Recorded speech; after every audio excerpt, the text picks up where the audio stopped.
Hello, good evening, everybody. Welcome to another episode of the Jupay Podcast Live. My name is Nathan Carl. Thank you for joining us on a Saturday evening. Last week, we were here to look ahead to Black Stars Panama.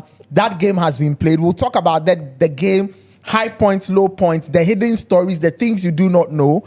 And we'll also look ahead to Ghana's second game of the World Cup against the Three Lions of England, which will be played on the 23rd of June in Boston. My name is Nathan Kwao. Many thanks for joining us. Coach Christopher Nimley is here. Chris, how are you doing? Nathan, I'm very well. Wonderful.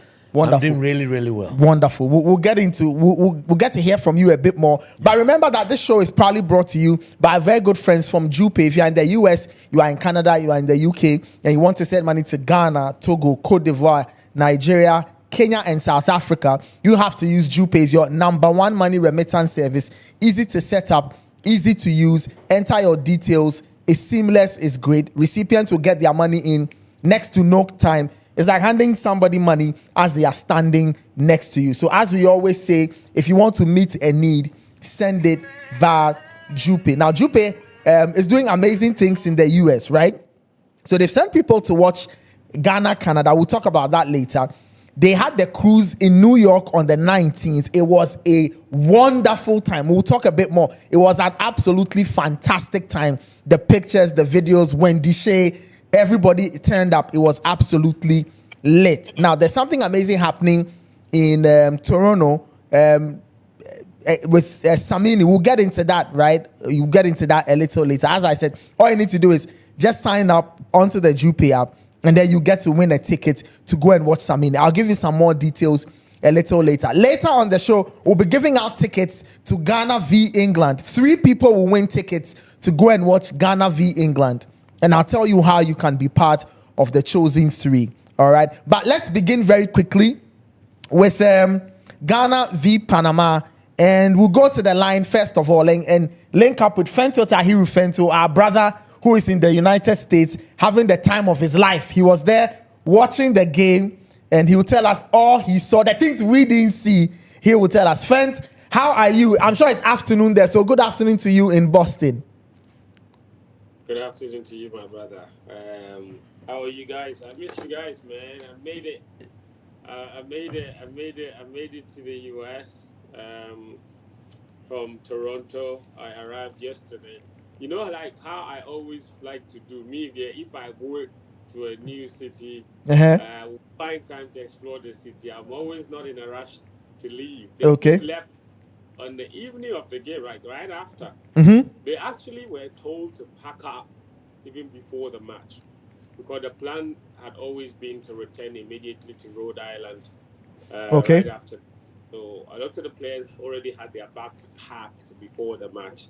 So right after the game, they go back to the hotel, and then they left back to Rhode Island to continue preparation. I stayed over, and then I had a city tour on the Thursday of Toronto. Really beautiful place. I went to the Blue Jays Stadium. That's Major League Baseball. Yeah. No. And it has a retractable roof. It's actually a really nice, nice place. Then I watched a game at the Harbour Front. I saw South Africa versus Czechia there, and then I think later in that day there was another game. What game was that? That I saw there. Canada actually. I also watched Canada. Against Qatar. Against Qatar, they absolutely pummeled them. Yeah, it was great scenes actually. There's a place at the Harbour Front called Canada House, where like Canadians just go in there. Like every major competition, they'll go in there, and I'm sure our friends who are watching us from Canada or Toronto, they would know exactly what I'm talking about. It was really nice. So I saw the city. And then yesterday morning, I woke up and then booked my flight to Boston. And I arrived around 7:30 p.m. and got an Uber to my hotel. And I came very close to Rhode Island. I didn't get to Providence but I got close to Providence so that it's easier for me to go there today to see the team and all of that. So beautiful. But so far, if there's one thing I can report is that Coach Christopher Nimley, it's good that you are not here. My brother, I have spent altogether, I did the calculation this morning, $420 on Uber alone. My money is finished. Send me money. No, aren't you the one who's supposed to send us money? I don't know if Jupay works in reverse. We'll find out. But if it's possible, we'll send you money so that you won't be stranded. Easy, this is the thing. No, if you send me Momo, my number is still working. No problem. Then put it from my Momo into my bank account. No problem. And use my card. No problem. No problem. We'll send you Momo. But friends, on the Ghana game, you were at the game. We saw it on telly. Just take us through the experience of seeing the game live and some of the very interesting things that you saw and you heard and you learned that we didn't have the pleasure of knowing because we're not there. Yeah. I think, first of all, a few people deserve a lot of plaudits. Look, on the day of the match, I was at the Black Stars Hotel around, this is a 7 p.m. local time kickoff. I was at the Black Stars Hotel around 12 midday. So more than 7 hours to the match. And the hotel lobby was absolutely packed to capacity. The Ghanaian fans, they showed up in their numbers. Obviously, you don't have access to the Black Stars Hotel. I'm talking like hotel rooms, but the hotel itself is publicly accessible. So there were lots of fans at the hotel lobby, the restaurant, the bar, and the Ghanaian fans filled up this place, and they sang Jama all throughout. It was crazy. And lots of people there for different reasons. Some there just to catch a glimpse of a player or two. Others there looking for last-minute tickets. And there was a point where it almost threatened to spill over because some people were getting very impatient. They said that they believed people had tickets. The FA officials had tickets. They were just refusing to give them. So they had come there to confront them to give them tickets. And right in front of me, they shared tickets. Around 10 people got tickets because they started to agitate. Those are some of the things we don't see. Okay. So, and I'm thinking, if the tickets were available already, why didn't you just give them away? Why did they have to come and make noise here before you started to give them tickets? So some people got tickets by the sheer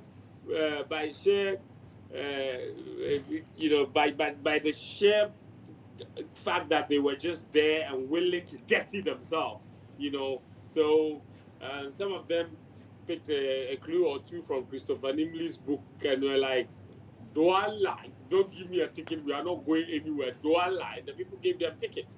But then there's Jama there, Asamoah Gyan. Every time he walked in, and he walked in and went out a couple of times, he was the glue. He is the glue that really connects the current generation of Black Stars. Hello, friends, can you hear me? Yes. I need you to speak up a bit. We are getting comments that they are struggling to hear you. Okay, I don't know what's going on, but no problem. You just keep speaking. But I can connect a microphone. So if you just give me 1 second, maybe if that makes it better for the listeners. Okay. Because anything for the listeners. So give me 1 second. No problem. So for our viewers, we'll get Fen back in a second as he tries to get something to amplify his sound. We'll also have to find out from our technical guys what the issue is. But Chris, before Fen rejoins us, he says that fans were at the hotel asking for tickets. But are you surprised that they had to do that to get a ticket? Not necessarily. I mean, I'm not. You see, we know our people, and at times, you wonder, why do people behave like that? Look, if you don't release the ticket after the game is over, the ticket is useless. The ticket is useless. You have, let's say, by what friend just told us, 10 people got ticket.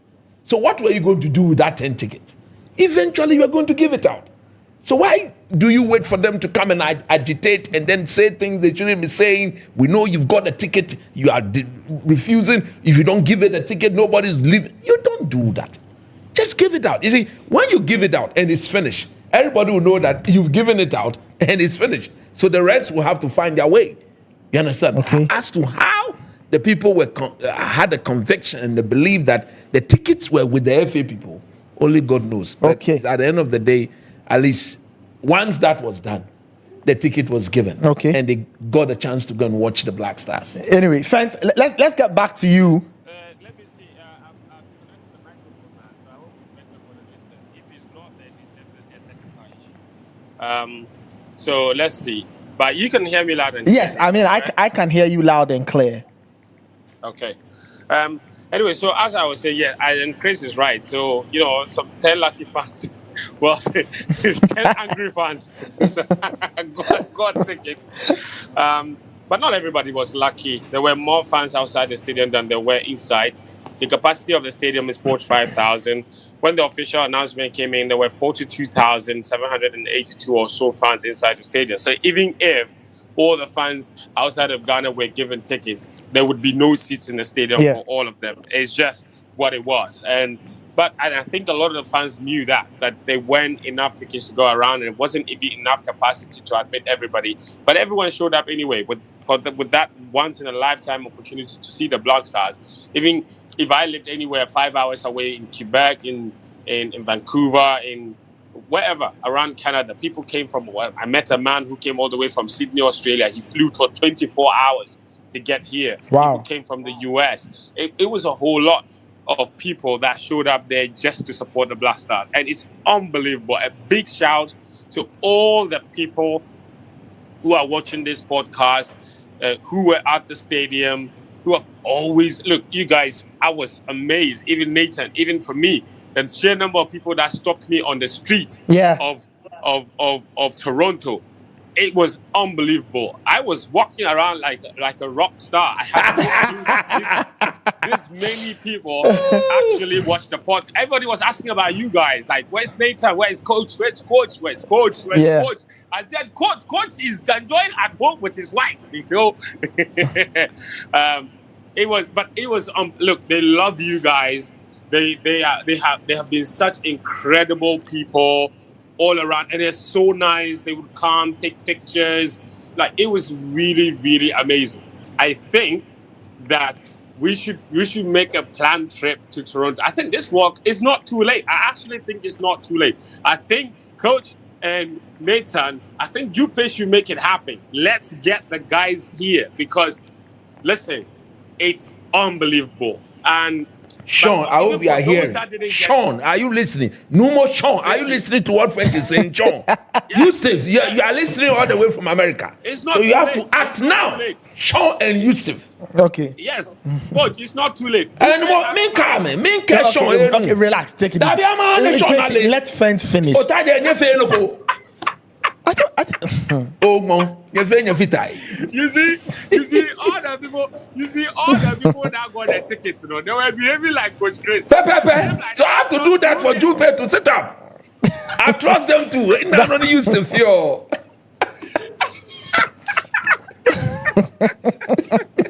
I cannot believe this. I really cannot believe this. But the people who agitated at the Black Stars Hotel and got tickets to go and watch the game, Coach is taking a leave from their behavior. Coach, you to agitate. Look, I don't doubt Jupay. If Jupay said they would send me a data tomorrow, no, they'll go to them as a people come and give them the visa, let them go. I'll pay. Now, don't Jupay feel no more. Okay, all right, it's okay. Fent, so I mean, post game. I mean, we have seen some of the interviews, mixed zone interviews, press conference, blah blah blah. What can you say about the atmosphere in the team camp ahead of that game against England? It's a very important game because another 3 points will give Ghana passage to the next round. Another good result, which is a draw, helps Ghana's cause and all. What vibe did you get from the players, after Panama, and what do you think their mindset is as they think about England on Tuesday? Yes, I think the overall feeling is one of honesty. Listen, I was at both the post-match press conference and the mix zone. I spoke to the coach. I asked him a couple of questions. I think there is an admittance that the performance of the team itself wasn't great. Okay. And I think that the important thing is that the coaches understand that much, that the performance was not great. But it's tournament football. once you get those 3 points, it's important to focus on the negatives. But we also know that 3 points alone may not be enough to even finish third. Because a lot of the games we are seeing, the countries that are getting 1 win, 1 draw, 1 win, 1 draw, 1 win, 1 draw here, a lot of them will finish third. And if you don't do more than just get 3 points, it might not be enough to even finish as a third place team. And that's why the coaches understand the importance of improving on the performance that we saw against Panama. I think, first and foremost, we understand that the first half performance in particular was below par. We didn't have a single shot on target. We struggled to string passes together. We struggled to get our most informed player involved. By the end of the first half, Semenyo only touched the ball 8 times. By the 40th minute, he only touched the ball 6 times in that first half. If we have to do well, we have to get our best players as involved as possible. And we have to have a strategy that ensures that happens. And you just have a feeling that the coach, even up until this point, is still trying to figure out his team. And you just wonder if those lack of friendly matches has a role to play, because it almost looks like this was a friendly game where he was still tinkering with the squad, trying to find what the best combinations are. Because you can train as much as you want, but real game time scenario, having a team play a match and maybe face a certain adversity and seeing the way they react, only those things can only happen in real game time scenario. You can't have those things in training grounds. You don't know how your team will react when they go down, because even if you divide the team into 2 and one side goes a go down, the way they will react is not the same as if they are involved in a competitive match situation and they go down. So these psychological, emotional aspect of the game, you can't quantify, you can't measure it in training. You can only do it in real game time scenario. And we never got that. And against Panama, that's why I'm giving them a bit of respite, because in the game against Panama, you could just tell that the first half, he was still trying to figure a few things out, because the Kamaldeen number 10 role that he deployed him, that is an experiment that should never be repeated anywhere at this World Cup. And I think the coaches know that much. But maybe if they had friendly matches, they probably would have discovered that too soon or soon enough, and that would not have happened in the game against Panama, because trust me, in that first half, yes, Panama created some decent chances. The Atizigi first save, I don't think I like Atizigi, but I don't think it was such a spectacular save. It was a good save. It wasn't such a dangerous ball. But bottom line being that while Panama dominated, I think that they didn't create as much. But on a different day, Panama could have been 1-0, 2-0 up in that first half. And all of a sudden, it would be too late to chase the game. But thankfully, we stayed in the match. Our defenders did well. Jonas Ajete, Jerome Opoku, great performance from them. Atizigi had a great first half as well. We kept it 0-0 at halftime. Even around the 20th minute, we could see players already warming up. And you could just, this is why I love the manager. And I kept tweeting about it. The first time he sent out a batch of players to go and warm up, and then sent out another batch to go and warm up. And even for those that were on the pitch, they knew that there were changes incoming at the start of the second half.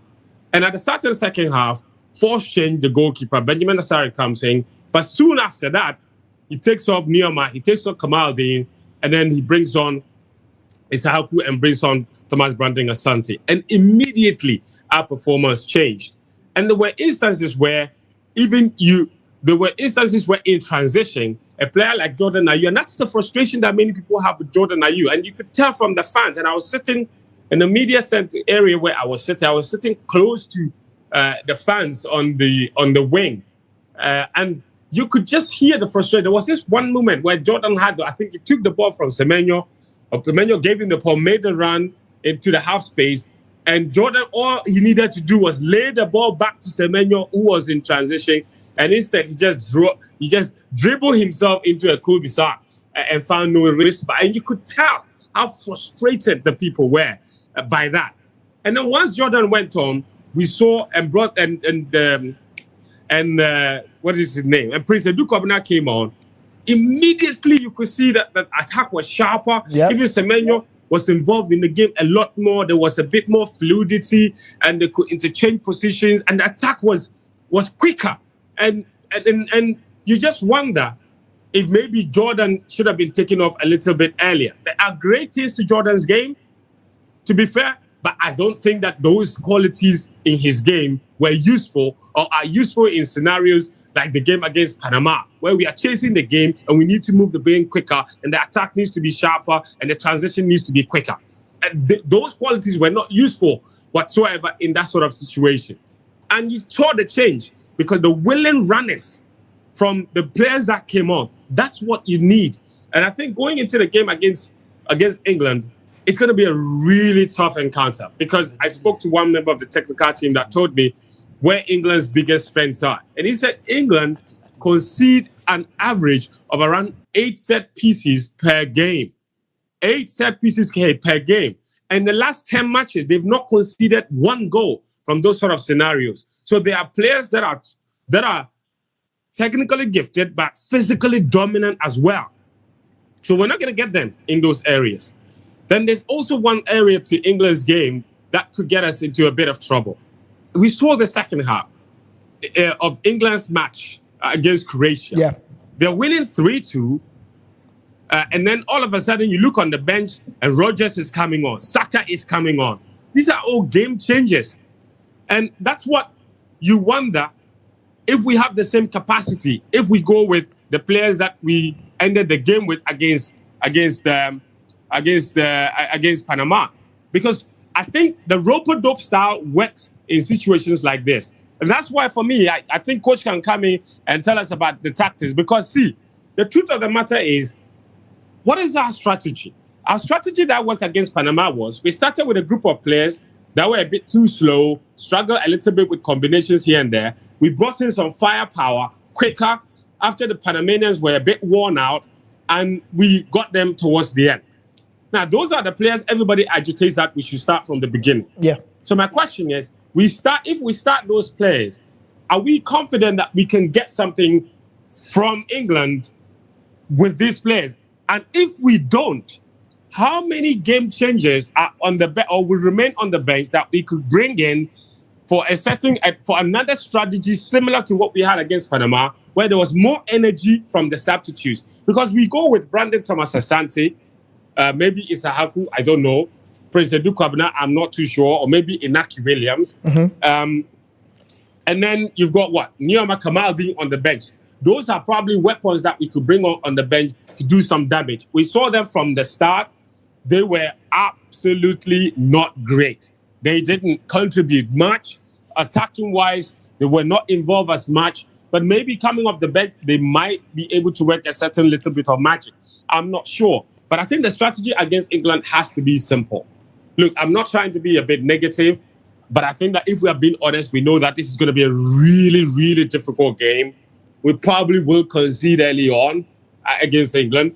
But if we can go 20 minutes, 30 minutes without conceding, I believe that we have a chance to really see out this particular match. We know the coach will go in very, very defensive in the approach.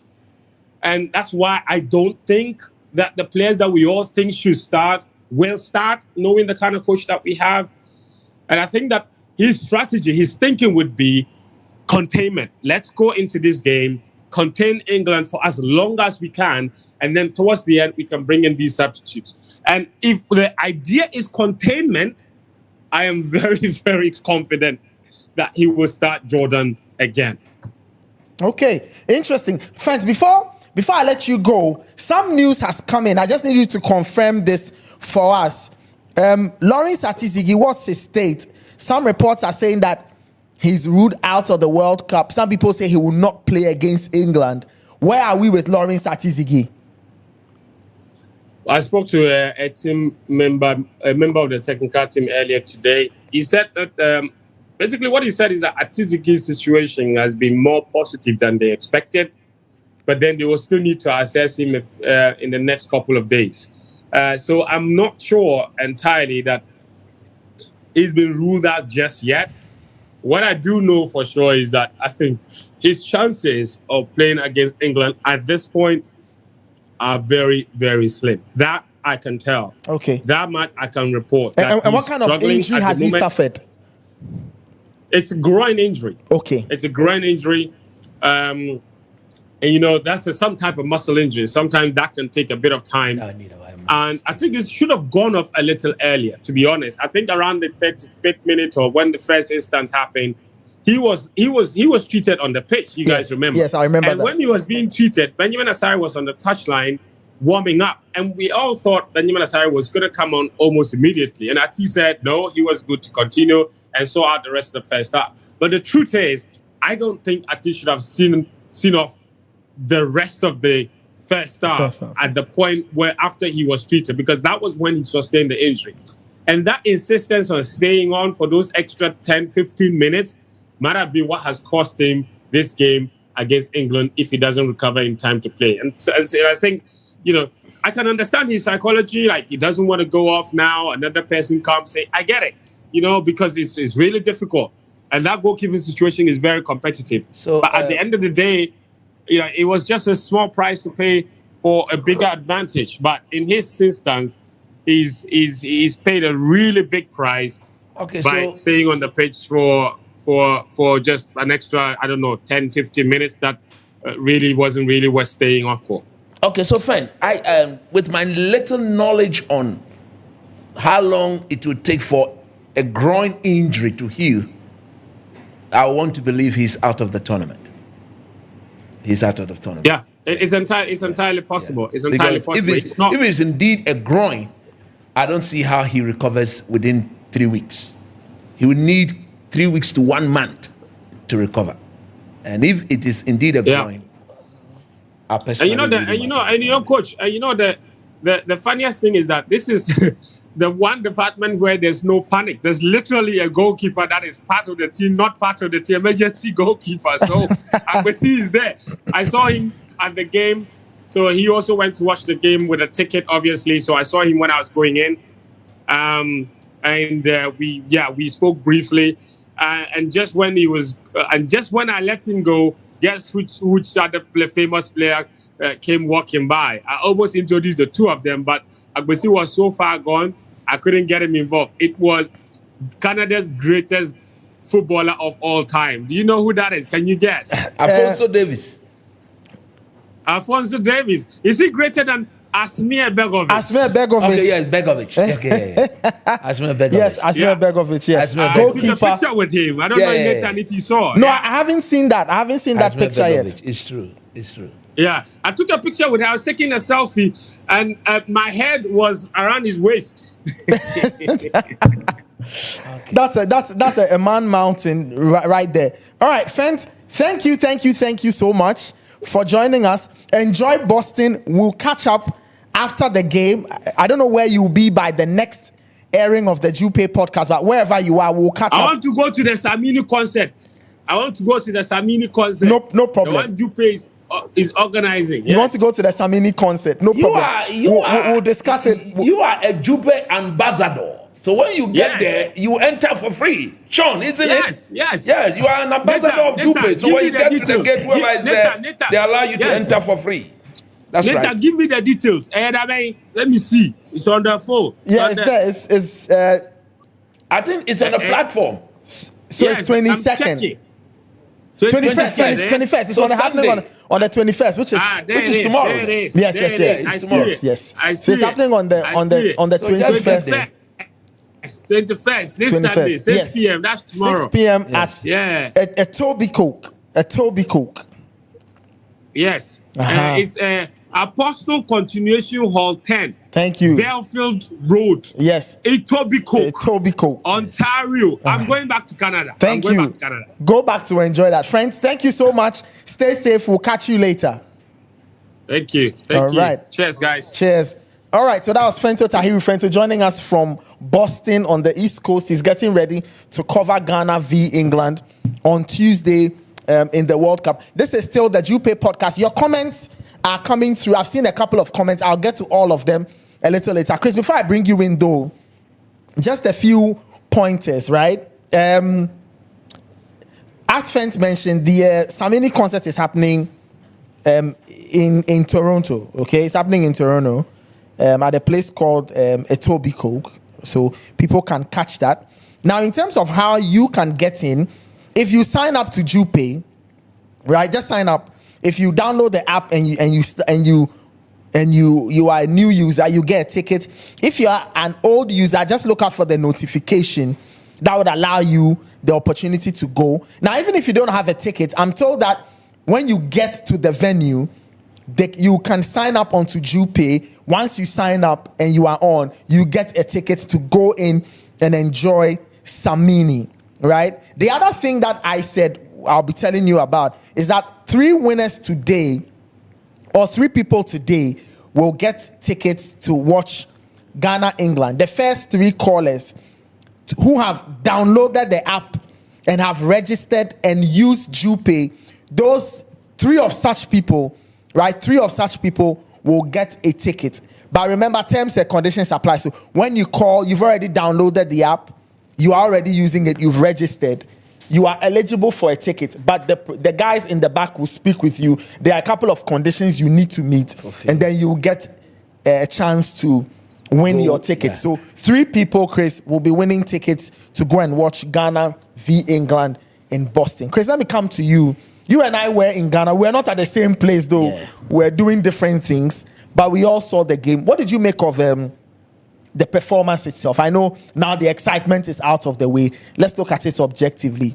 Were you happy with what you saw? Were there any good things? What were the bad things? And what can we improve going into the England game? Okay, so let me start with the good things. I think I became happier in the last 10 minutes of the game. Okay. When I said the last 10 minutes, I think from the 88th minute till the game was called off. Mm-hmm.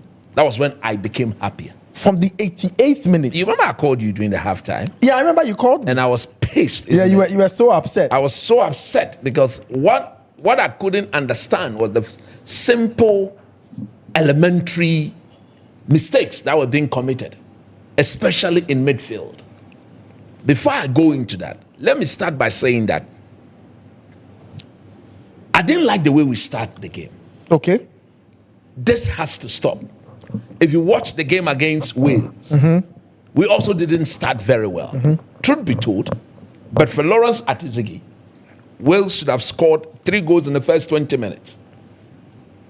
Against Panama, Fentio talked about the fact that although they were dominating, they did not create clear-cut chances.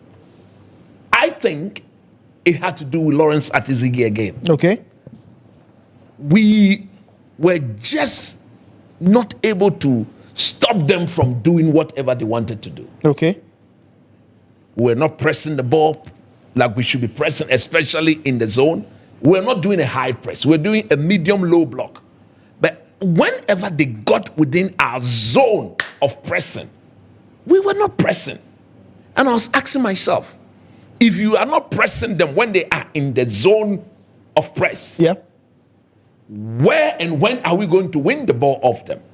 So it became a huge issue. And if you remember, they kept getting on the ball and virtually doing the diagonal, passing the ball. This is Panama. For heaven's sake, come on, guys. They cannot have the freedom and the dominance they are experiencing. Something we need to give. We need to put a stop to that. And the few times that we got out of the ball, you could lost count of the number of unforced errors, the number of turnovers that was happening. At this level, you don't give the ball away that cheap. Now, the fundamental reason for why we kept giving the ball away, I have sat here on several occasions and said, our back line cannot pass the ball from the back. Yeah. Under pressure. So, whenever they are put under any form of proper coordinated pressing, Ajete would remember that he's from Teshi. He's my boy. He remember that he's from Teshi. Mm-hmm. Jerome will remember, will quickly remember that, hey, he can beam the ball. So they were doing a lot of the bim, bam, boom, bam, boom, bim, bam, bim, bam. And anytime you do that, watch them. We gave the ball away.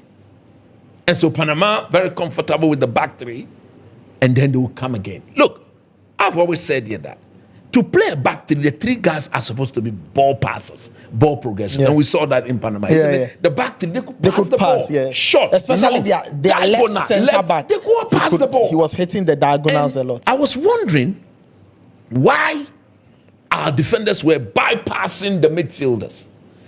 I looked at it and looked at it and looked at it, and I realized that Elisha Owusu, who should have been the anchor man between the defense and the attack, there were moments he was dodging the pass. He was not making himself available because there were areas where all he needed to do was to move into those areas to allow Ajete and Jerome or even Marvin Sanaya to pick the pass. But wherever he stood, he remained there. So when the channel to him is blocked and the guys were being pressed, they needed to go long. And the only benefit of going long, whenever we went long, you could see the let's go up, up, up, meaning push up a bit, so that will ease the pressure. But whenever the defenders pushed up, we needed our midfielders to push Jordan and then push Kamadin and push them further. That they were not ready to do. So whenever they pushed them, because they were not going, they were forced to retrieve. If they don't do that, there'll be an unnecessary high line. One pass and we are done. Yeah. And I was asking myself, this is Carlos Queiroz. He has to change this. This cannot be the norm. We cannot allow this to happen. This is not the Black Stars of Ghana. Look, my brother, who is in the US, Pastor Jackson Nimley, my biological brother, when I was watching the game, he sent me a text. He said, Chris, this is un-Ghanaian.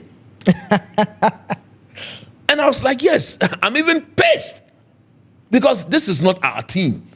Look, the Black Stars of Ghana should be able to at least hold on to the ball for 1 minute and pass it around, get everybody to have a feel of it. Yeah. That we didn't see. I was watching that, and where I was, a lot of people kept saying that. I mean, what is this?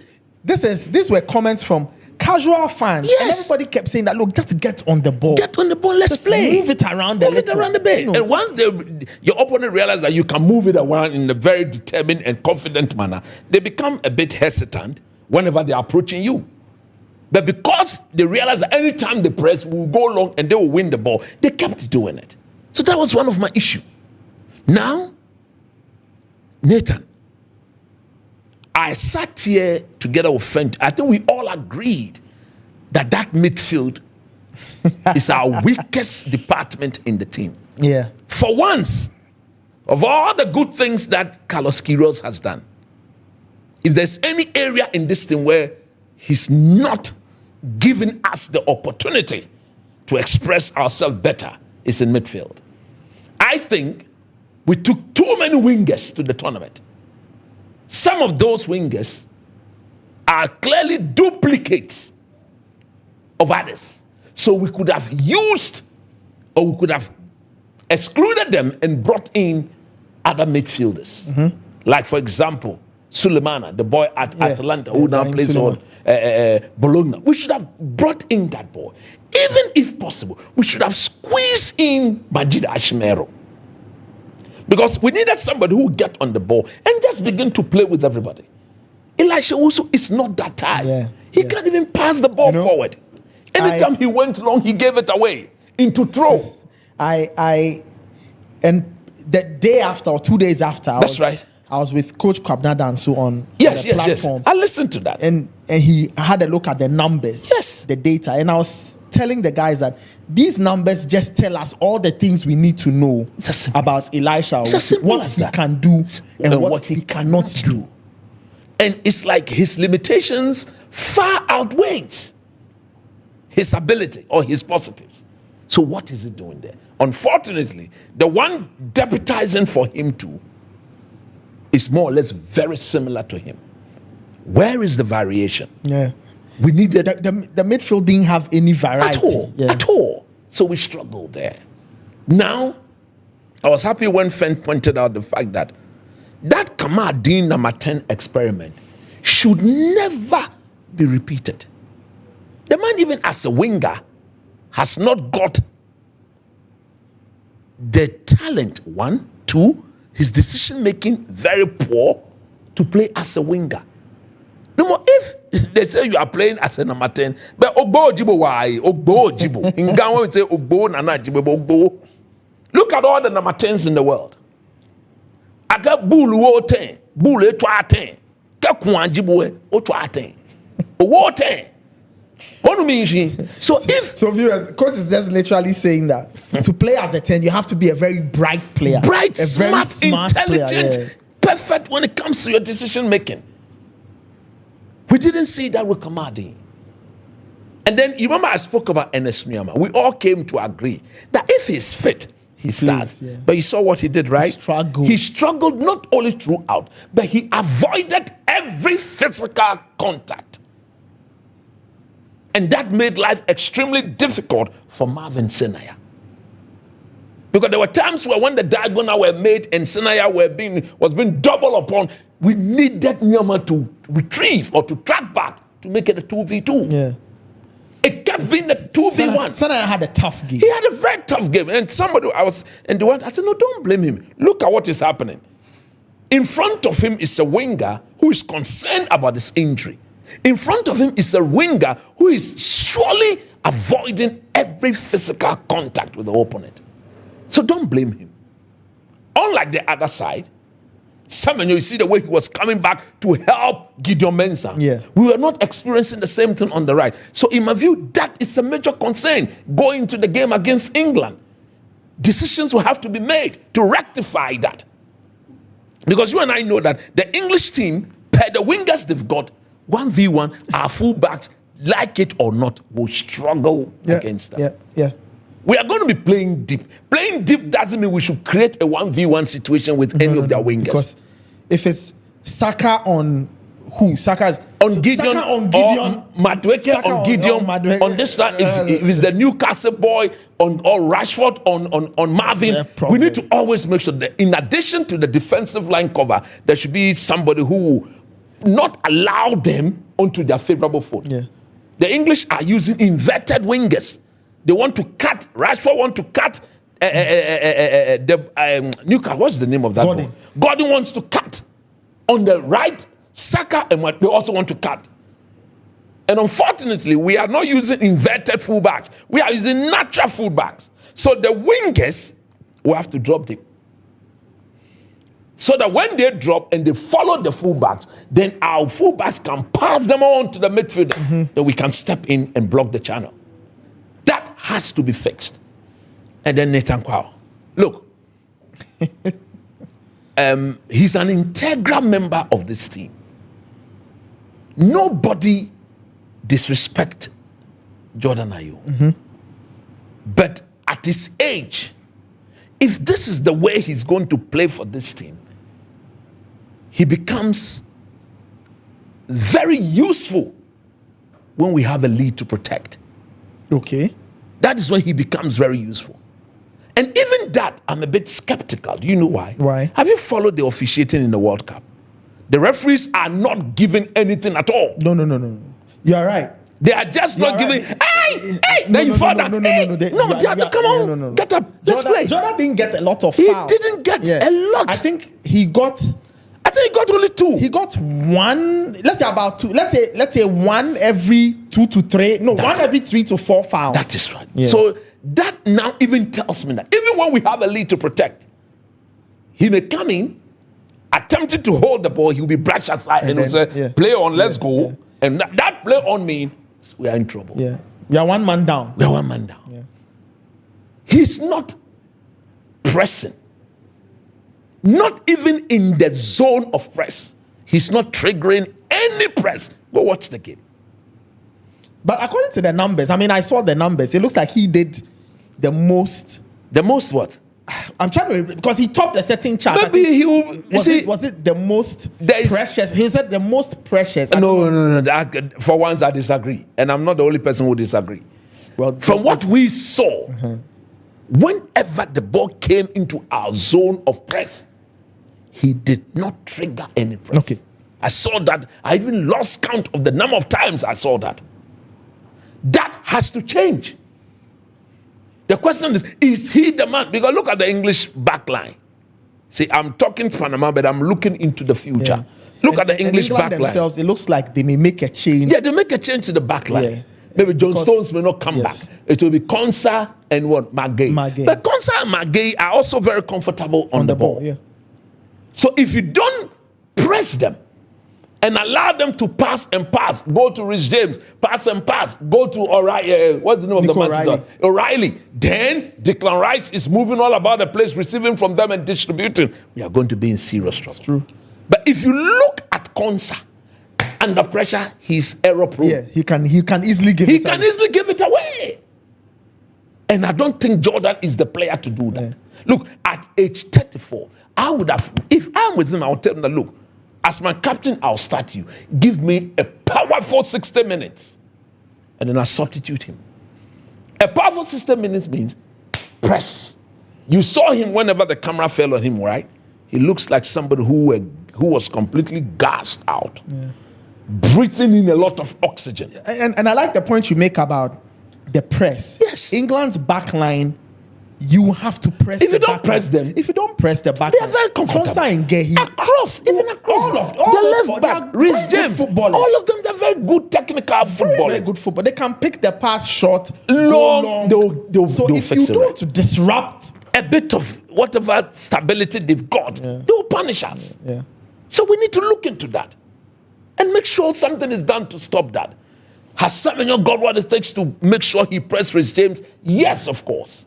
Whoever is on the right, again, I will not do Fatah Isaaku, I will not do Enes Nyama. I will do Christopher Bonsuba. So you start both. I will start that boy. Because it is not only about pressing the ball, it's about when we get the ball, what do we do with it? And I think of the back line of England, if there's any player vulnerable to a 1v1 situation, is the Man City boy. He's left-footed. Bonsuba is also left-footed. So when Bonsuba takes it on, he cuts onto the...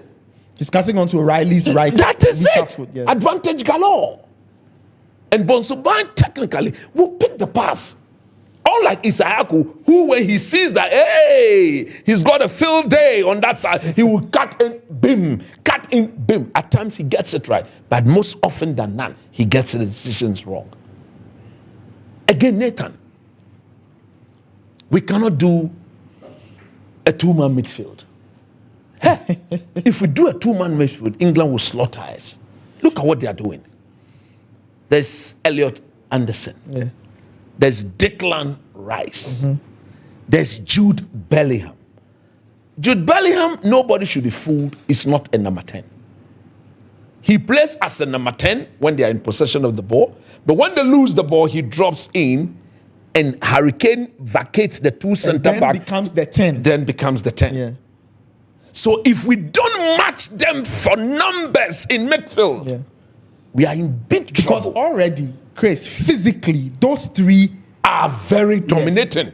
in terms of size, That they are is it. bigger. In terms So, of even application. Look at Jude Bellingham. Look at him. He's huge. He's big. Okay. He applies his body. Look at Exactly. Elliot Anderson's size. Size. Look at even Declan Look at Rice. Declan Rice. And Hurricane, when he drops off the two center back, there is a decision to be made. Do we follow him into the zone?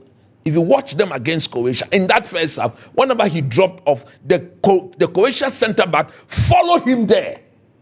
So they couldn't dominate the midfield. That's true. But in the second half, when he came, the guy didn't follow. That was when they started dominating. And once he drops off and you don't follow him, Jude Bellingham in particular will now run beyond him because he sees the void that has been created by the Hurricane movement. Kane said that Tuchel told them after the first half that they needed to be better, they needed to improve. But tactically, he told them, everybody go man for man. Man for man. Man for man in that midfield. That's if you go right. man for man, we win the game. We win the game. And they won. So it. therefore, we also cannot afford. You see, that is one of the reasons why I am praying that we don't do Jordan. Surely the controller comes back. For all those who were doubting Thomas Partey, at least the game against Panama has shown to every Ghanaian that by far he's the best midfielder. He's the best player in this team. You may want to talk about Semenyo, but I'm yet to see the Semenyo of Man City play for the Black Stars. Until I see that, My mind on who the most important player is in the Black Stars will never change. It has to be the controller. I think he's the one to control this game. And Carlos Queiroz should not. If you play Jordan, and is he going to play as a number 9? Would you bench Asante for all the things he's done? But Chris, the concern... I am interested. Some people say that even if we start the game with those who closed us out against Panama, the problem is that assuming Ghana or assuming those guys are tired or they get gassed out, do we have players who can... I'm not saying we should start with those we ended with. No. Mm-hmm. What I'm saying is that the shape of the team has to change. Okay. Obviously, one player who steps out is Kamaldeen. If for no reason at all, Kamaldeen steps out, Thomas Partey is in midfield, where we've got Partey, Caleb, and then Elisha Owusu or Sibo. One of them. It has to be 3. Talk about Sibo.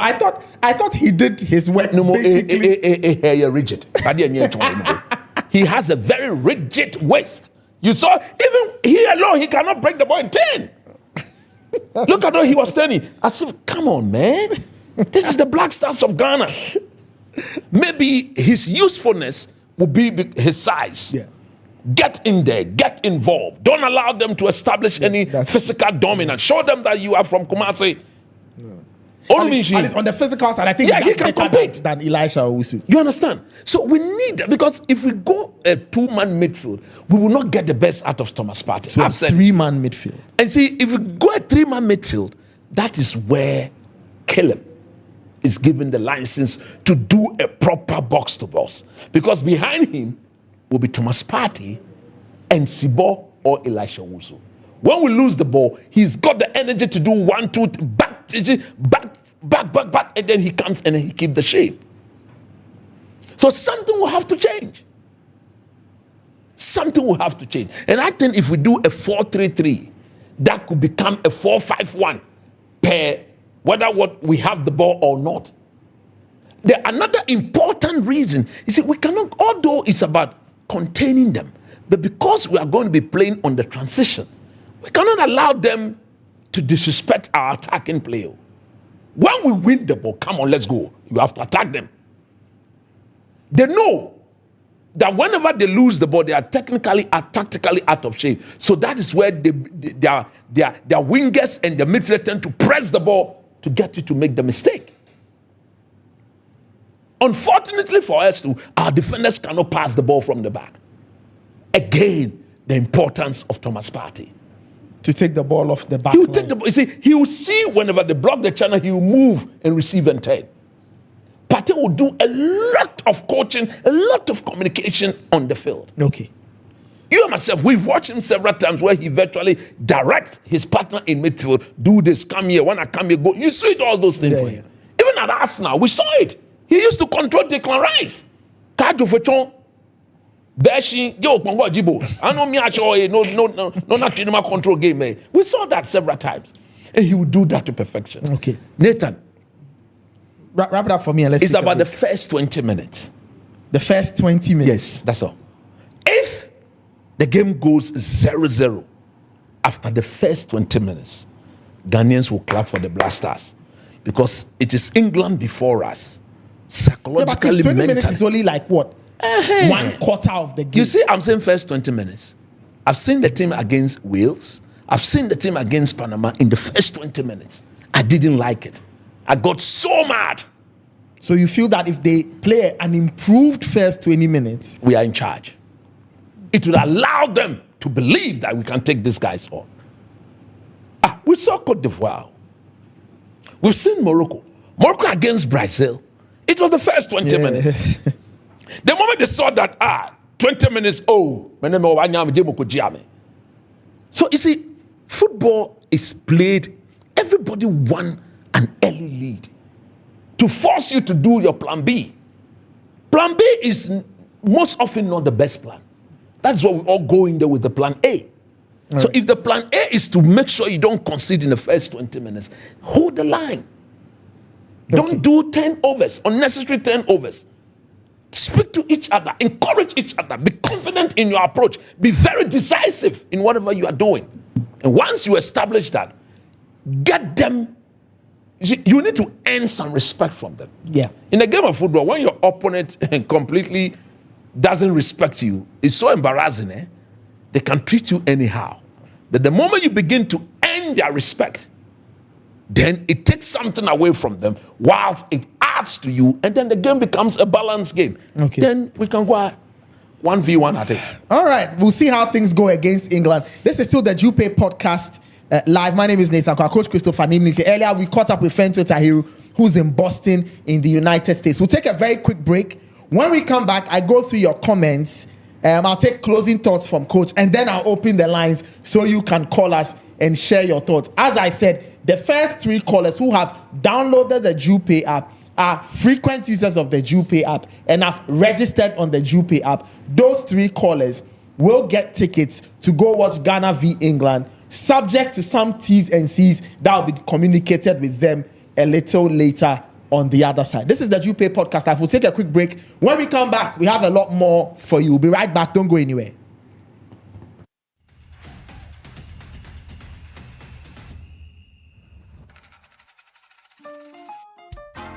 Send money home with no headaches, with smiles on the faces of loved ones. It's convenient, fast and easy. Show me Jupay. Jupay has the best rates on market. We hope you make the most of your money. Meet a need, send via Jupay. Show me Jupay.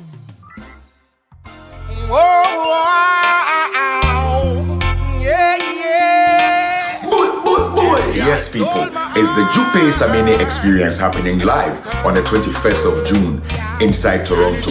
Yes, catch me at the Apostle Continuation Hall. Let's do this together, and let me introduce you to something even more wonderful. Jupay Ache Sa Boy.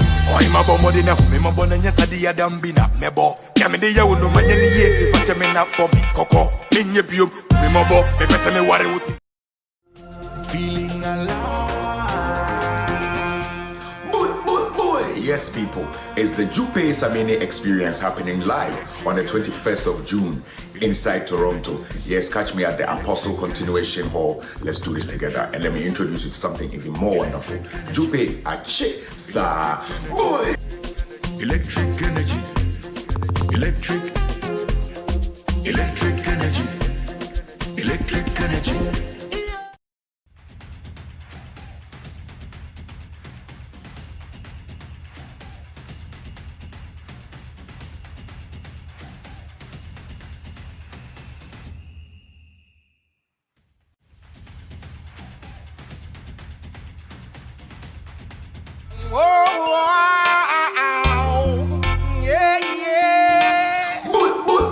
Yes, people, it's the Jupay Samini experience happening live on the 21st of June inside Toronto. Yes, catch me at the Apostle Continuation Hall. Let's do this together, and let me introduce you to something even more wonderful. Jupay Ache Sa Boy.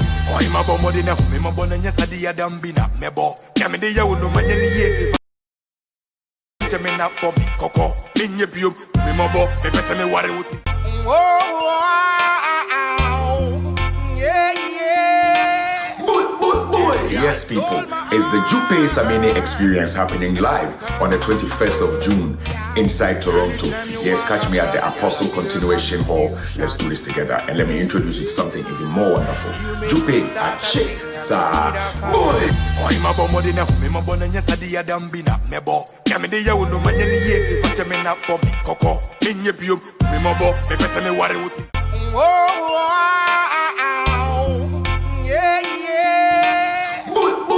Yes, people, it's the Jupay Samini experience happening live on the 21st of June inside Toronto. Yes, catch me at the Apostle Continuation Hall. Let's do this together, and let me introduce you to something even more wonderful. Jupay Ache Sa Boy.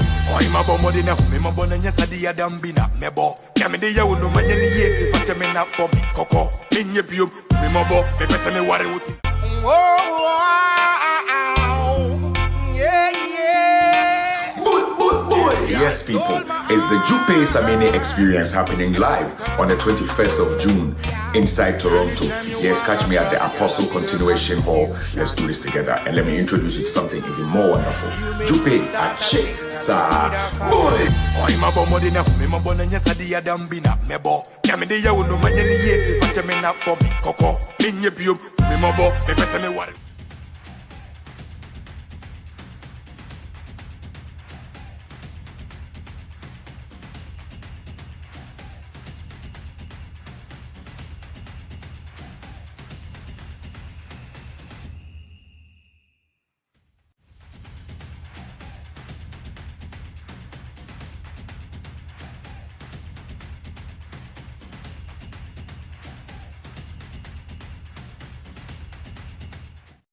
Welcome back. This is still the Jupay Podcast Live. My name is Nathan Carr. The Jupay Podcast Live is proudly powered by Jupay. If you want to meet a need, send it via Jupay. Now, you saw the ad, right? If you are in Etobicoke in Canada, in Toronto, 21st June is a big day because Samini will be there live and in concert. So go out there and enjoy Samini. Now, there are different ways to experience this. Way number one, if you are a Jupay user, you've already downloaded the app. There's this notification you need to look out for. Find that notification, click on it, and then get yourself a ticket. If you are new to Jupay, just download the app, set it up, and then you get yourself a ticket. Now, for those who don't even have the app and don't have a ticket, don't worry. Go to the venue, right? Go to the venue, and you saw the venue you saw the venue there as well. Go to the venue and get yourself. Once you get yourself to the venue. Once you get yourself to the venue, you get signed up onto Jupay. Then you win your ticket and you go in. It's a free event. So get to the venue, sign up to Jupay. Once that is done, you get access to the ticket, and then you go in to experience Samini on the 21st of June. So I've laid out 3 different ways for you to enjoy Samini in Etobicoke in Canada. Wonderful stuff. The other announcement from Jupay is that the cruise happened on the 19th, right? Last week, you heard me talking about the cruise, the one with Wendy Shea. Yes, it happened. It was so much fun. It was exciting. It was wonderful. The all-white June 19 cruise, great stuff there. Wonderful time. People had a ball. I had friends sending me pictures, videos. They were absolutely having the time of their life. I was so jealous watching them enjoy themselves with Wendy Shea. But it's happened already. If you made it, wonderful stuff. If not, you have to be on the lookout. That's why the Samini concert is there. If you missed out on Wendy Shea, go to the Samini concert in Etobicoke in Toronto so you can enjoy that particular piece of wonderful news coming from the good people of Jupay. You know, Jupay wants you to have fun and enjoy yourself. Well, this is all part of the fun. Let me read some of your messages that have come in. And before I leave, I'll mention the Samini bit again for those who are interested, right? Now, this message is from Samuel Zor. He says, I wonder what the GFA was doing about this. Okay, so the person is talking about Thomas Partey. All right, let's move on. This one says, for the England game, I feel Harry Kane will be used to drag our centre backs forward, creating spaces in our defense, which can be very dangerous for us. Okay, this one, somebody's asking if Richard Ofori has been called up. No, it's not true. Richard Ofori is not part of the World Cup squad, right? So he can't get called up. This one says the World Cup is too intense for old legs. This one says Semenyo managed to touch the ball just 8 times in the first half, but everybody is chastising Jordan. This one says, okay, I see that people are going at each other in the comment section. This one is talking about Jordan, says he holds onto the ball for too long. The modern day game is fast paced, I see. Another person said Ghana's coach Carlos Queiroz should feature young, energetic players and they'll do the job. This one says defenders don't even hold the ball for long. You'll be pressed and the ball will be in your goal, not to talk of a striker.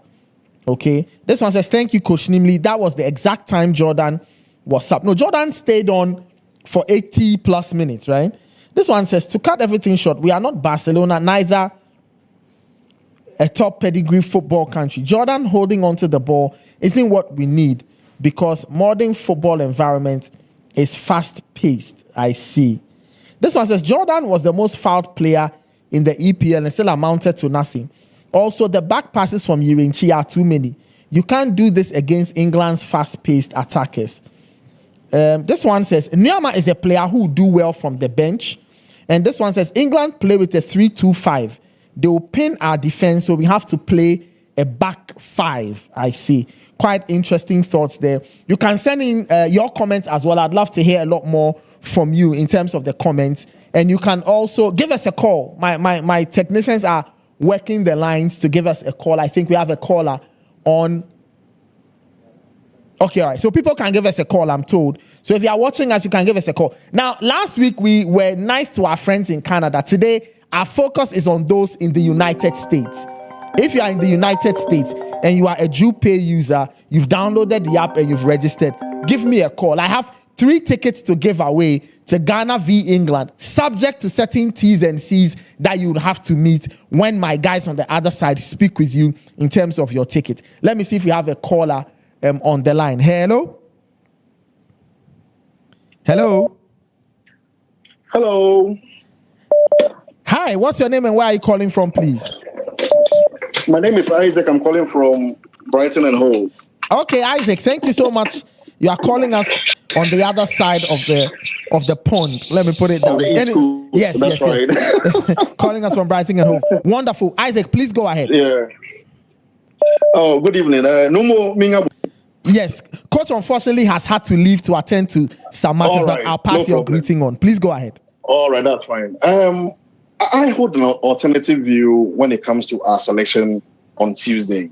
Okay. I do believe that, I don't know whether you would agree with me, that if we put Opon Prepra to sit with Caleb Yurinchi and then play that diamond where Partey sits just in front of them, because of how workaholic Prepra also is with regards to when it comes to tackling and movement, all right? I do know that it's unconventional, but sometimes you need to do certain unconventional means to get some results.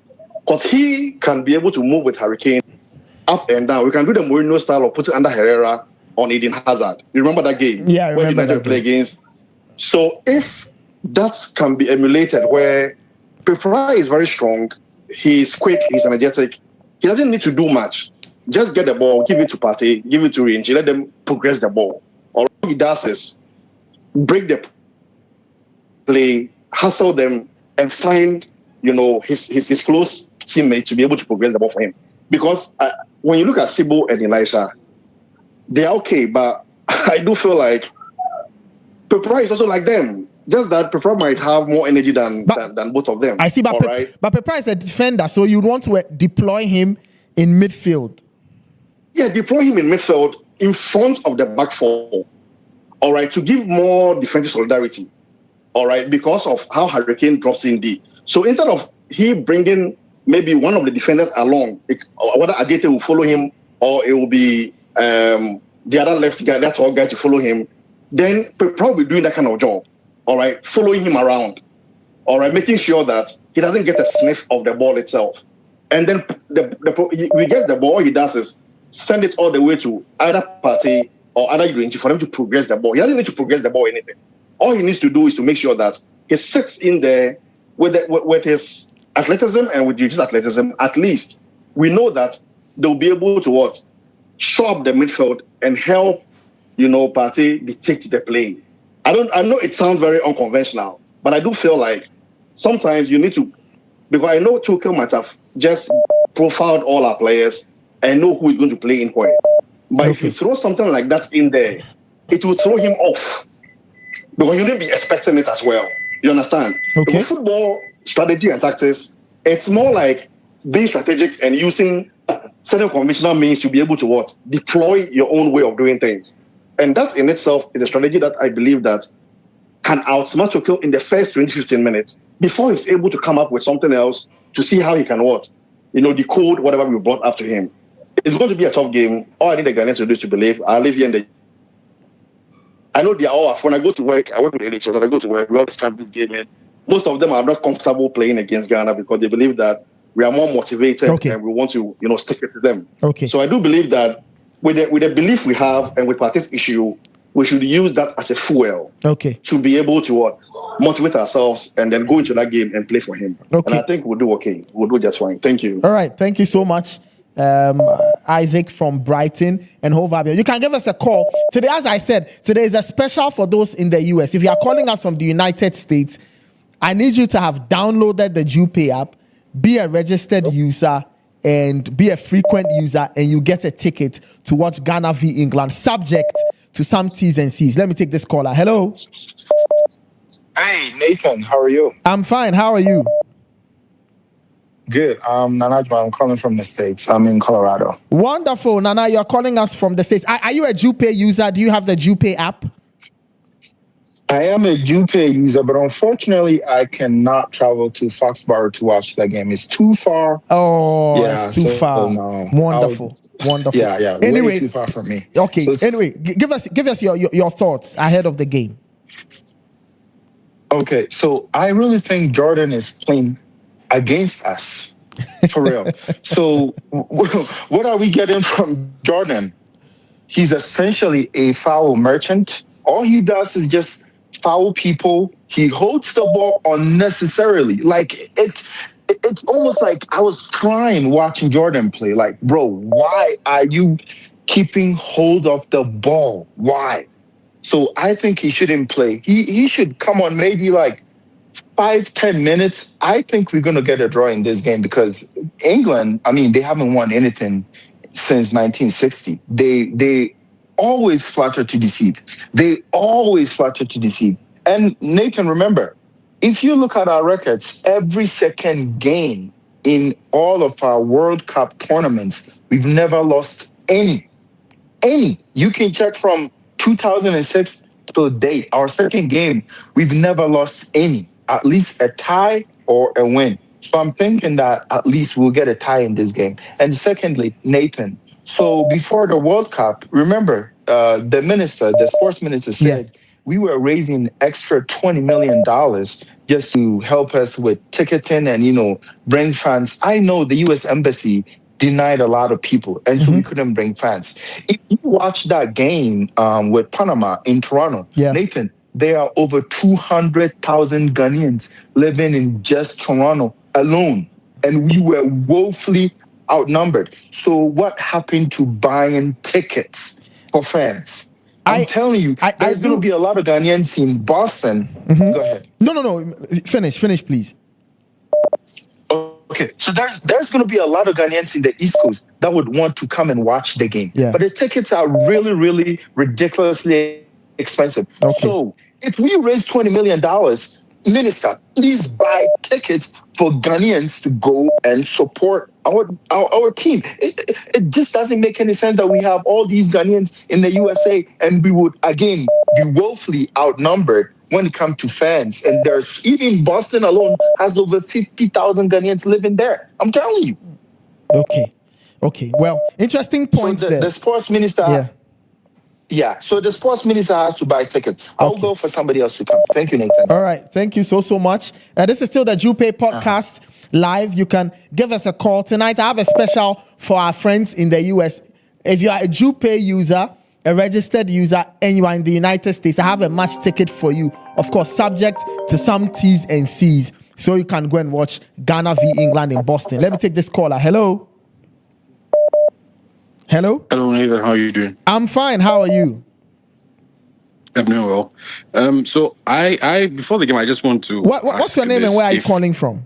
Oh, sorry. My name is Faridat. I'm calling from Ontario. Oh, from Ontario. Okay. All right. Please go ahead. Yes. So I just have a bit of a fear that with the team of England, we wouldn't be able to maybe mentally stay in the game for for 90 minutes without conceding. I want to know if coach thinks the same, if our defenders have the mindset of being able to be defensively solid, and how they can keep this throughout the whole game. Okay. Okay. Well, coach is not here, but he did speak. He did make a point earlier, and I think he highlighted the same point you're making about staying locked in, staying focused, and being in the game. So I don't think it's a matter of whether our players can. I think it's a thing of they will have to do it. There's no choice. They will have to stay locked in from start to finish. So let's just hope on the day they can execute properly against England. Okay. All right. Thanks. Thank you for your call. This is the Jupay Podcast Live. Give us a call. Today I have 3 tickets to give away to people in the US, right? If you're in the US, you are a Jupay user, you've registered, you have the app. I have a ticket for you, of course, subject to some T's and C's that you have to meet when the guys connect to you on the other line. Let me take this caller. Hello. Good afternoon. My name is Sebastian. I'm calling from Connecticut, USA. All right. You're calling us from the East Coast. Wonderful. Are you a Jupay user? Yes. You are. Do you have the app? Yes, I have the app. Wonderful. I have a match ticket for you. Thank you very much. To go watch Ghana v England. So this is what will happen. The production team will take your contact. They will get in touch because there are some T's and C's they want you to meet, and then you'll be able to get your ticket. All right. No problem. All right, Please go ahead with your comment. I'm sure you had a comment to share. Please share the comments with us. Yes. I don't know. I think Ghana can actually beat England if only the coach decides to play the right players and go the right formation. Mm-hmm. So I think, just like Coach rightly said, the front three should be. Hello? We lost that caller. All right. I have 2 more match tickets to give away. I'm giving them to people in the US. You should be a Jupay user. You should have the app. You should have downloaded it. And then when you meet the T's and C's, you get yourself a match ticket to go and watch Ghana v England. I don't know if you have a caller on the line. You can equally send us your comments on X, on YouTube, on TikTok, on Facebook, wherever it is you are watching or listening to this podcast. Drop your comments, and I'd like to hear from you. You can give us a call. We'll take a few more calls before wrapping it up. I'm looking for 2 people to give match tickets to. You should be in the US. You should be a Jupay user. You should have the app, right? And then once you meet the T's and C's, you get yourself a ticket to go and watch Ghana v England in Boston, really, on the 23rd of June. It's a Tuesday. It will be a Tuesday night for us in Accra, an 8 p.m. kickoff. Let me take this caller. Hello?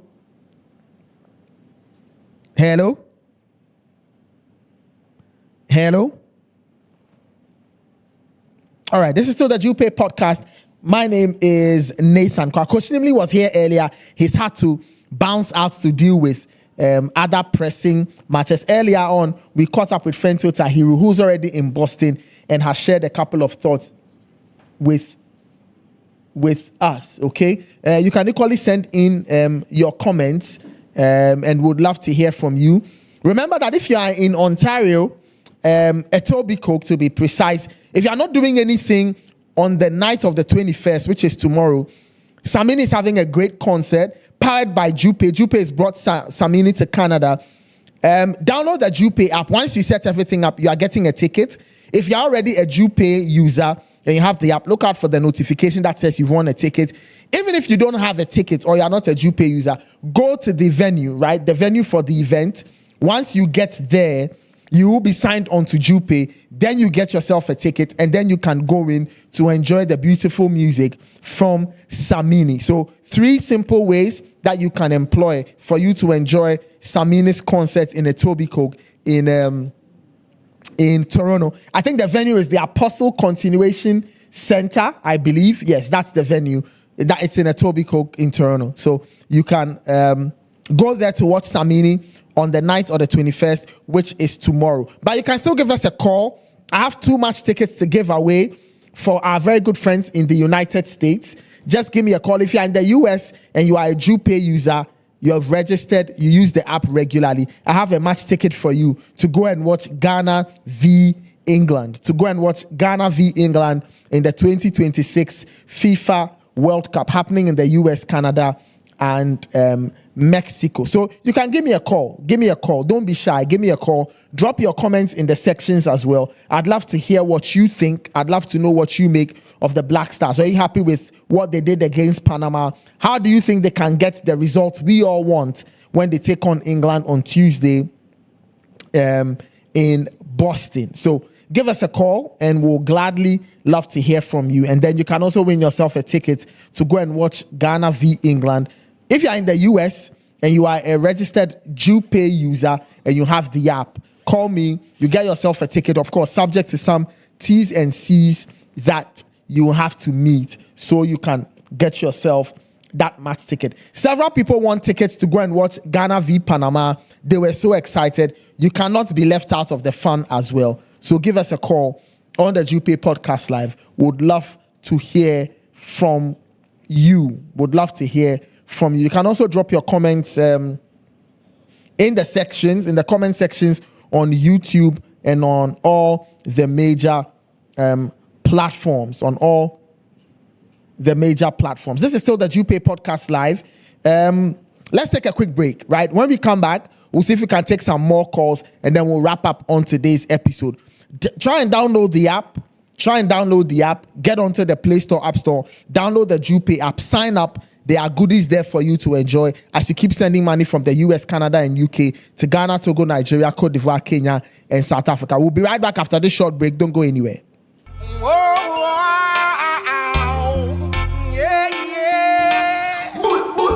Yes, people, it's the Jupay Samini experience happening live on the 21st of June inside Toronto.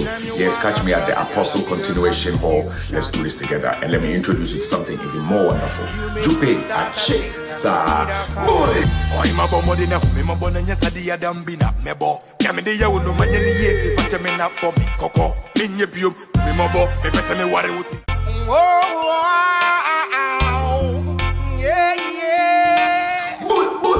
Yes, people, it's the Jupay Samini experience happening live on the 21st of June inside Toronto. Yes, catch me at the Apostle Continuation Hall. Let's do this together. And let me introduce you to something even more wonderful. Jupay Ache Sa Boy. Feeling alive. Yes, people, it's the Jupay Samini experience happening live on the 21st of June inside Toronto. Yes, catch me at the Apostle Continuation Hall. Let's do this together. And let me introduce you to something even more wonderful. Jupay Ache Sa Boy. Electric energy. Electric.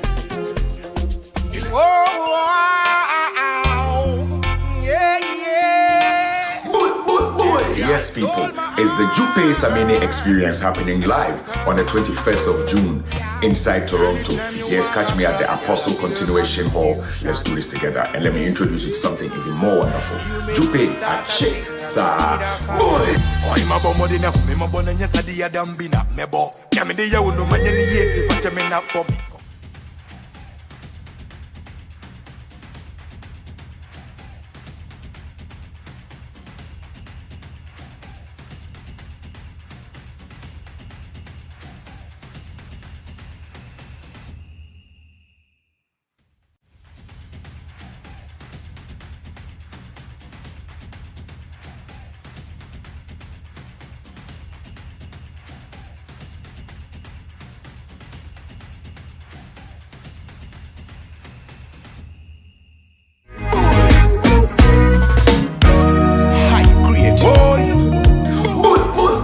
Yes, people, it's the Jupay Samini experience happening live on the 21st of June inside Toronto.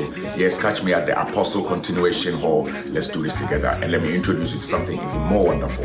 Jupay Ache Sa Boy. My own, that time of the chase, I'm then no money they owe. My own.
Welcome back to the Jupay Podcast Live. My name is Nathan Carr. This podcast is proudly brought to you by Jupay, your number one money remittance service. If you're in the US, you are in Canada, you are in the UK, you want to send money to Ghana, Nigeria, to Togo, Cote d'Ivoire, Kenya, and South Africa, that's how you can do so. You can do so via Jupay. Earlier, Coach Christopher Nimley was here.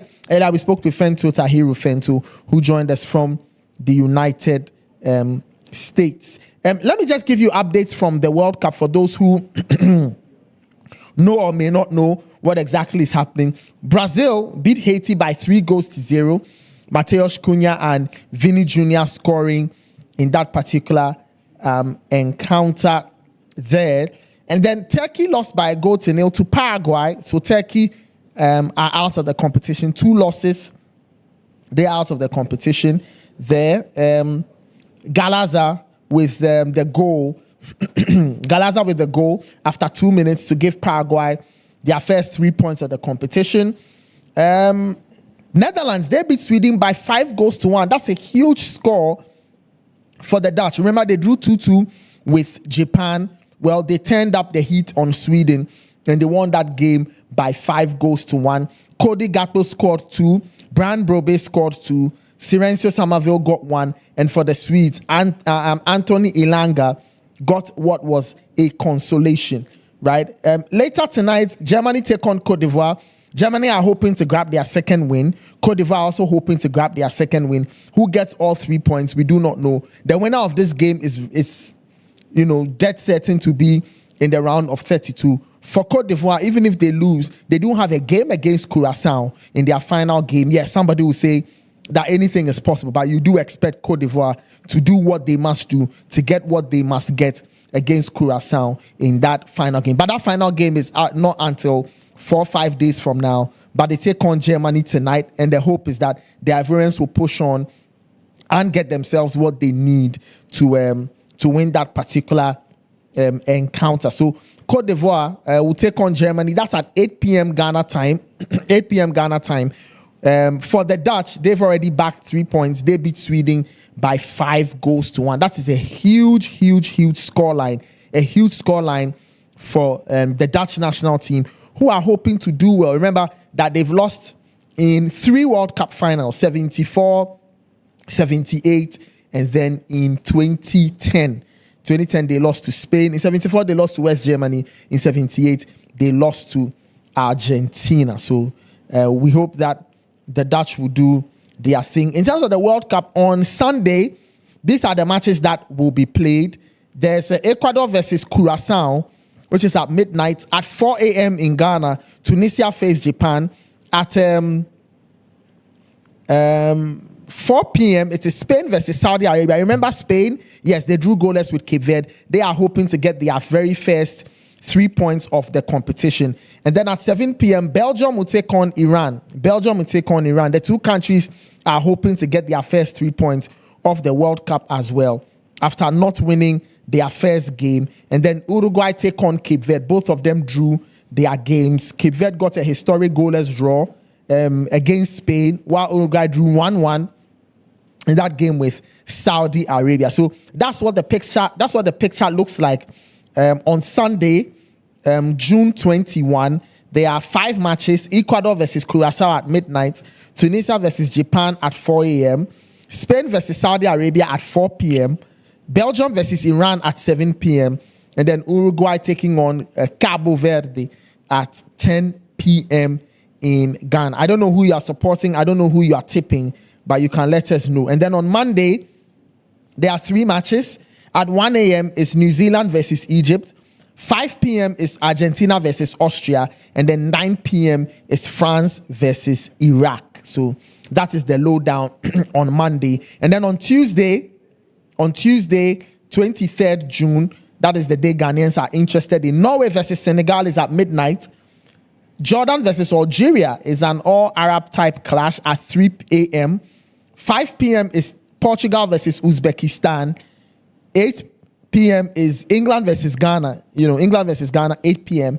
And then Panama taking on Croatia on Tuesday as well. That is at 11 p.m. 11 p.m. for those who are interested. So the fixtures are coming thick and fast. Very quickly, the second round of group games will be done, and then teams will start thinking of whether or not they are making it out of their groups.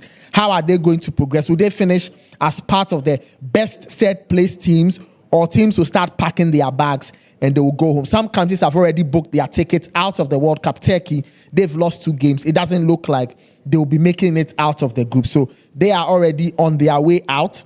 Teams like Paraguay are hoping to survive. The Black Stars of Ghana have themselves 3 points. Can they get a few more points to grant them a ticket to the round of 32? We wait and see, because on Tuesday, Ghana will take on England at 8 p.m. and then a little later in the week, Ghana will take on Croatia in their final group game. Nobody knows what the picture will look like then. Croatia will take on Panama on Tuesday.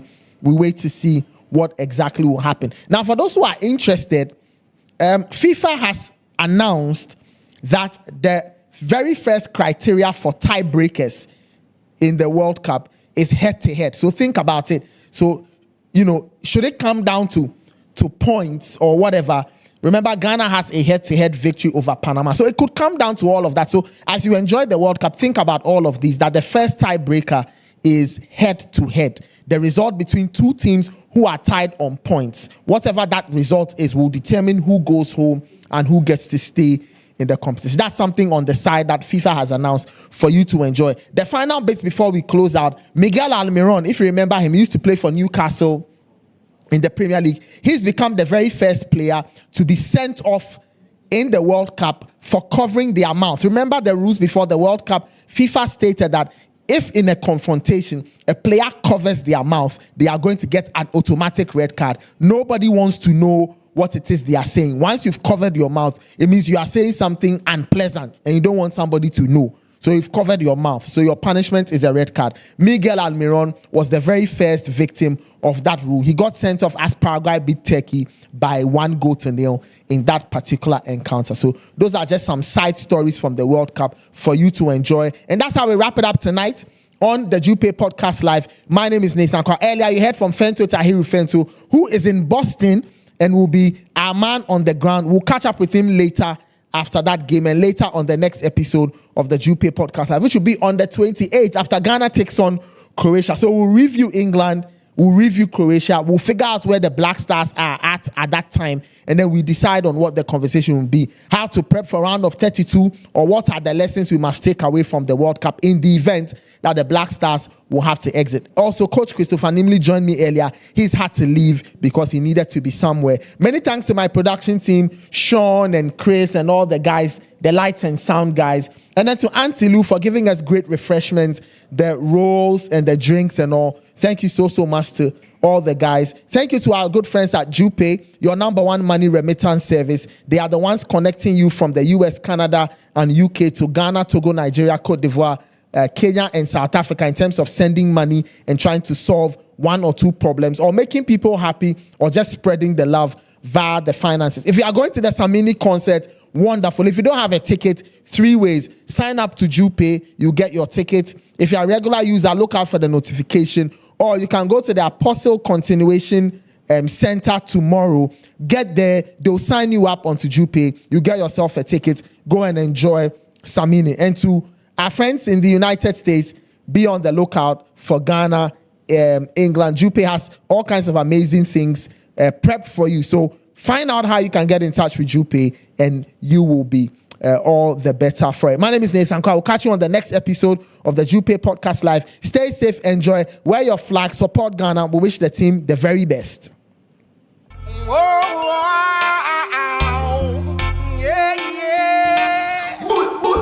Yes, people, it's the Jupay Samini experience happening live on the 21st of June inside Toronto. Yes, catch me at the Apostle Continuation Hall. Let's do this together. And let me introduce you to something even more wonderful. Jupay Ache Sa Boy.